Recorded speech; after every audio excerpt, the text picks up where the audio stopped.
Hi, my name is John Nelson. I'm with Retirement Plan Advisory Group, and I'm going to provide the Fiduciary Hot Topics review for Q1 2023. Hopefully you can see my screen. I'm going to highlight a few of the topics here on the 7-page handout. The first thing I want to talk about today is this idea of ESG investing. Now, just as background, ESG has been something that's been around for a little bit of time now. This past November, the DOL issued final regulations.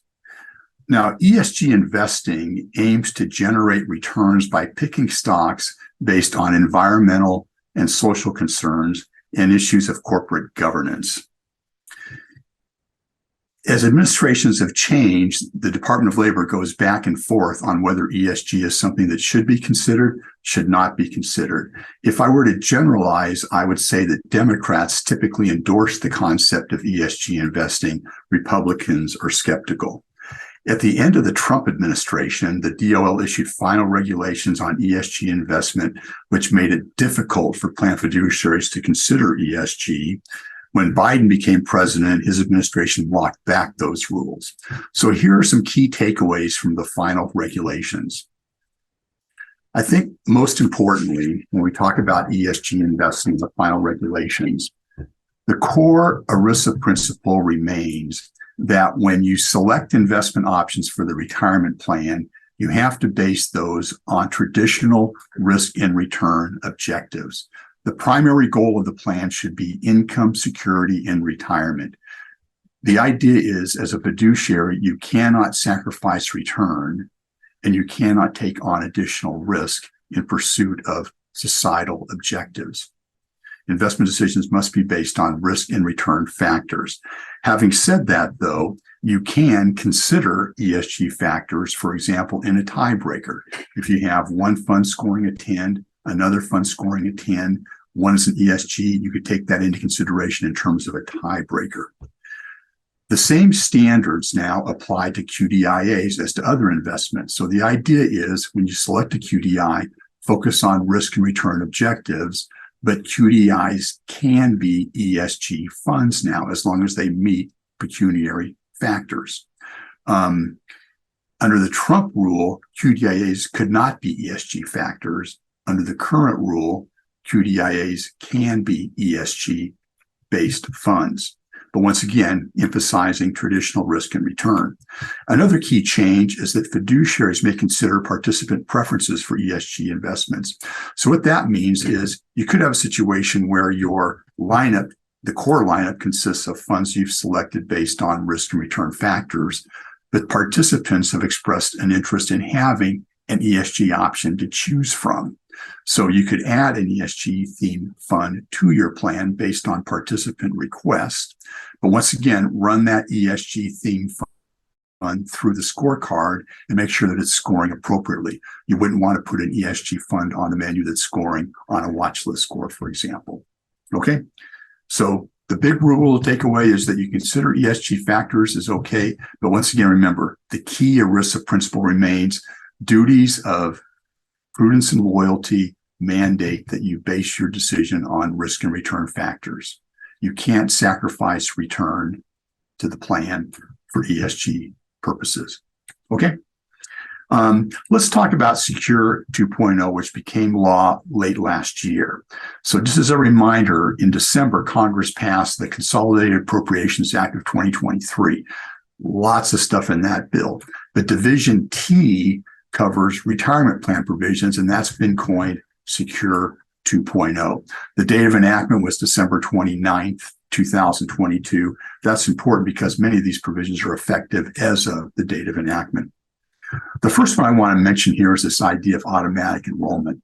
And what this basically says is that new 401k and 403b plans have to have automatic enrollment. Now, what do I mean by new? If your plan was in place before the effective date of Secure Act 2.0, so as I mentioned, that was December 29th, 2022. So plans in place December 29th, 2022 are not subject to this rule. But any plan adopted after this rule must have auto enrollment. Now, this is effective for plan years beginning after 12/31/2024. So let's say your client adopts a new plan today. That plan would not have to have auto enrollment today, but beginning January 1, 2025, it would have to offer automatic enrollment because it would not be a grandfathered plan. Okay. Auto enrollment is at 3%, but not more than 10%, with auto annual increases of 1%, up to at least 10%, but not to exceed 15. So auto enrollment, auto escalation required going forward. Another change is the small employer pension plan startup credit. So it used to be that the employer who starts a new plan would get a tax credit equal to 50% of the administrative cost to set that plan up. Well, employers under 50 employees, with 50 or less employees, now that tax credit is 100% of the startup cost. So you basically get a $5,000 tax credit for setting up a new plan, and that's effective right now. Another change deals with the savers credit for low-income savers. Now, right now, the credit, if you're a low-income saver, you get a tax credit for contributions to your retirement plan. This is talking about participants now. That credit wasn't of much use to low-income participants who didn't have a federal income tax liability because they wouldn't need the tax credit. So that tax credit now has been changed from a credit to a tax refund in the form of a matching contribution. So 50% up to $2,000 in the matching contribution. So that match would come from the federal government and would be deposited into the participant's 401k plan. And that's effective beginning in 2027.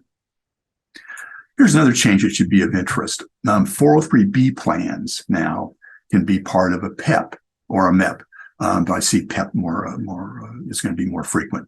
So this is effective this year, 12/1/2023. 403B plans can participate in multiple employer plans. So that could be a good opportunity for smaller 403B plans to gain cost efficiencies. Another change here deals with CITs inside of 403B plans. CITs have become very, very popular inside of 401k plans, but because of the way the laws were written for 403B plans, which only invest in insurance contracts, annuities, or custodial mutual funds, CITs haven't been available. CITs are now available, but stay tuned because we'll need additional securities and banking regulation to allow this. So right now you can't do it, but it's coming down the pike. Required minimum distributions. So the RMD rules are moved back now to age 73, starting as of January 1 this year.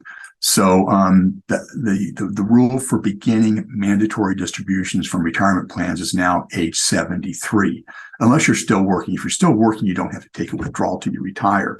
But if you've retired, you have to start taking minimum distributions at age 73, and that gets pushed out to age 75 beginning January 1, 2033. Okay. Here's another one that I want to mention here real quick. And this is the increasing catch-up limits within qualified plans. Now, as you know, catch-up limit for 2023 inside of a 401k or a 403b is $7,500. Now, that's actually going to be raised to $10,000 for participants who are age 60, 61, 62, or 63 before the end of the year. Now, it doesn't apply if you're 64 or 65. If you're 64 or 65, you have the same statutory catch-up limit. You don't get the increase.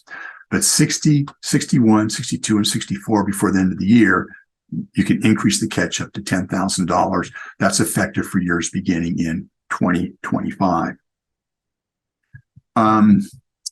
Another just a small note is this idea of being now able to offer small and financial incentives for contributions.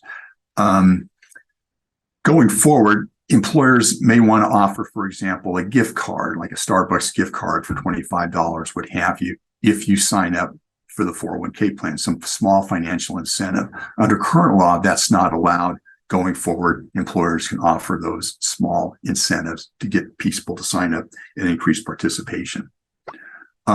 There's a new withdrawal rule now for emergency expenses.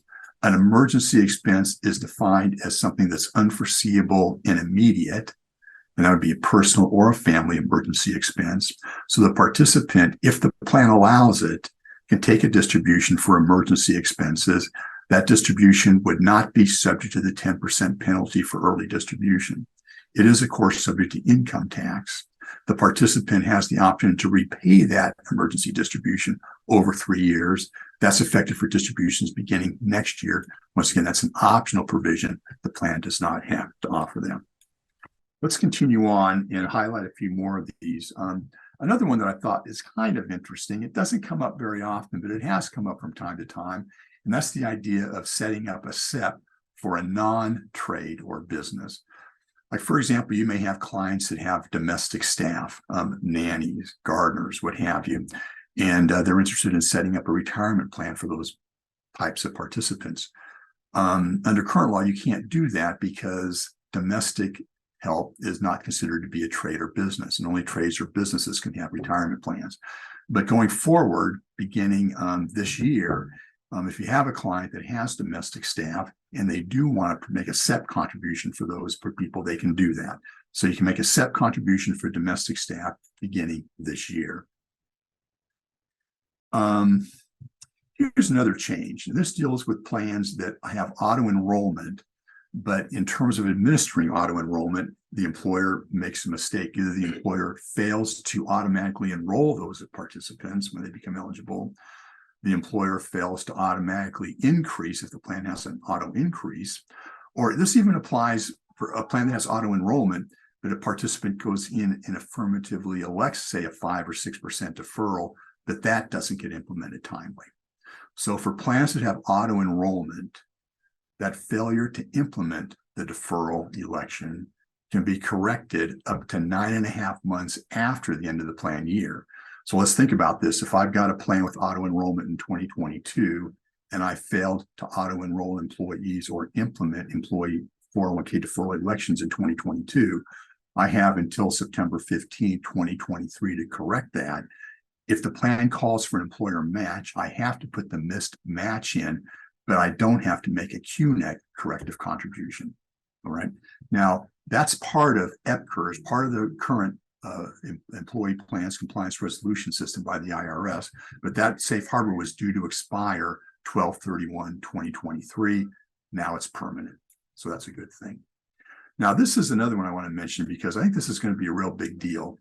This is the concept of long-term part-time employees. Now, a long-term part-time employee is somebody who works at least 500 hours a year, it's 10 hours a week, 500 hours a year, and has done that for 3 consecutive years. Oftentimes, plans may exclude part-time employees based on hours of service, 20 hours or less, or the plan may have a 1-year service requirement based on hours, 12 months during which the employee works 1,000 hours. Both those types of provisions would exclude part-time workers from eligibility. The idea is if I have part-time employees that have been with me for 3 years, I have to at least give them the option to make employee elective contributions. I don't have to make an employer contribution for them, but I do have to let them in the plan. Right now it's 3 years, and it takes effect actually next year. So January 1, 2024, if I've got long-term part-time employees, I've got to enroll them. And I do that based on 3 years. So I look at the hours in 2023, 2022, 2021. Now, beginning January 1, 2025, now the rule says just 2 years look back. So now I've got to enroll them if they have 500 hours or more in 2024, 2023. Okay. So if you've got plans that exclude part-time employees, either as a job category or based on hours of service, 1,000 hours, and your client has part-time employees, you need to be talking with them about this right now because they need to be tracking hours. And this is effective, as I said, for plan years beginning after 2024. It's effective for 3 years next year, but for 2 years, 2025, excuse me. Emergency savings accounts. Now, this is something that the plans may offer. They may offer non-highly compensated employees the ability to enroll in an emergency savings account that's linked to the plan. So the savings contributions go into the plan through payroll withholding. Now, these are after-tax contributions, Roth tax treatment. There's a limit. 3% is the maximum election, and the emergency savings account is capped at $2,500. If I have an emergency, I can withdraw from that account. I can take up to 4 withdrawals without having to pay a fee. There's also investment restrictions on how this money gets invested. So it can't be invested in the plan's core menu. It can only be invested in a capital preservation account, like a money market account or a stable value or some interest-bearing account. Now, I'm not sure a lot of employers are going to offer this. This is effective for plan years beginning after 12/31/2023. It's optional. It may be too administratively difficult to administer, but it's there. If you're in the ESOP world, there have been a couple of big ESOP changes. The first one is what we call Section 1042 treatment, where a person can sell stock to an ESOP and not pay the capital gain tax. They take the sale proceeds, reinvest into a portfolio of diversified U.S. stocks and bonds, and they don't owe the capital gain tax. The basis in their company stock carries over to the basis in their replacement securities. That was only available to C Corps. Beginning in 2028, that'll be available to S corporations as well. Okay, that's a real big change, not effective though for a number of years. Okay, continuing on now, let me talk about some of the provisions that deal with preservation of income. The first thing I want to mention is this concept of qualifying longevity annuity contracts. So I think annuities, in-plan annuities, are going to continue to get attention. The idea is that 401k and 403b plans are excellent ways for employees to save for retirement. In other words, to accumulate money, but they don't do a very good job helping participants convert that savings into retirement income. So I think there'll be more focus on in-plan annuities, which allow employees to take retirement income that they won't outlive. There's lots of products out there to help employees manage retirement income, but they're not guaranteed. Annuities have a guarantee, and for a lot of participants, that's worth something. Well, a qualifying longevity annuity contract is something that has a deferred annuity start date. It can't be earlier than age 85. And because it has that deferred, it generally is less expensive. What I'm doing is I'm buying insurance against outliving my savings. I can take up to $200,000 of my account balance now and buy a QLAC. It used to be 25% of my account. So I think that'll be a significant change. Another provision I want to talk about here in terms of clarification of administration rules is this idea of recovery of retirement plan overpayments. Now, if a plan makes a mistake and overpays somebody, the plan fiduciary has an obligation to try to collect that overpayment. Certain aspects, certain members of Congress feel that could be a hardship for participants who innocently receive that overpayment. They've spent it, they've rolled to an IRA, now they have to repay it back. What this provision says is that the employer doesn't have a fiduciary obligation to seek that overpayment back. If I choose not to go after the participant for the overpayment, it doesn't impact the qualified status of the plan. It does mean, though, that as the employer, I have to fund that shortfall. So once again, I don't know how much of an impact that's going to have. This one, though, will have an impact, the reduction in excise taxes. Now, remember, this goes back to the idea of taking minimum required distribution in the plan. If I'm required to take an MRD because this year I'm 73 and I don't do it, the excise tax is 50%, 50% of the amount I should have taken out of the plan that I didn't. Remember, the policy behind this rule is that these are retirement accounts. And the idea is I'm supposed to spend this money during retirement. I'm not supposed to save it and simply pass it to the next generation. So the idea is Congress says, we'll give you a tax break to save for retirement, but at some point you have to take the money out of the plan so we can tax it. And that point is age 73 beginning next year. If you fail to take an MRD, the excise tax is reduced from 50% to 25%, and that'd actually be reduced even further down to 10%. Notices and disclosures are very time-consuming and mind-boggling. The idea is if I have participants who are eligible for the plan but haven't enrolled, I don't have to provide those folks with a lot of these annual disclosures anymore. And that's effective for plan years after 12/31/2022. I have to provide them with an annual notice. I have to make sure they get the SPD when they become eligible. But a lot of the ongoing notices now, I won't have to provide for eligible but unenrolled participants. The cash out limit, plans are able to involuntarily cash out vested account balances of $5,000 or less. Now I say cash out. If the account balance is less than $1,000 for a former employee, these are people that have left the employment but have money still in the plan. If the vested account balance is less than $1,000, the plan can simply withhold 20% and send them a check for the balance. If it's between $1,000 and $5,000, the cash out method is rolling into an IRA for that lost or that former participant. That cash out limit was set many, many years ago at $5,000. Well, beginning in 2024, it will bump up to $7,000. Now, unfortunately, it doesn't have a cost of living index. So it'll be $7,000 for a while. But once again, it's a way to kind of allow the plan to get rid of these smaller account balances. This is a real big one, this next one, expanding EPCRS. Remember, EPCRS stands for Employee Plans Compliance Resolution System. And this is a way where plan sponsors can discover, review plan administration procedures, and if they see they've done something wrong, for example, they've failed to administer the plan in accordance with the plan's terms, they've made a mistake with loans. Basically, the expansion of EPCRS allows the employer to self-correct any violation.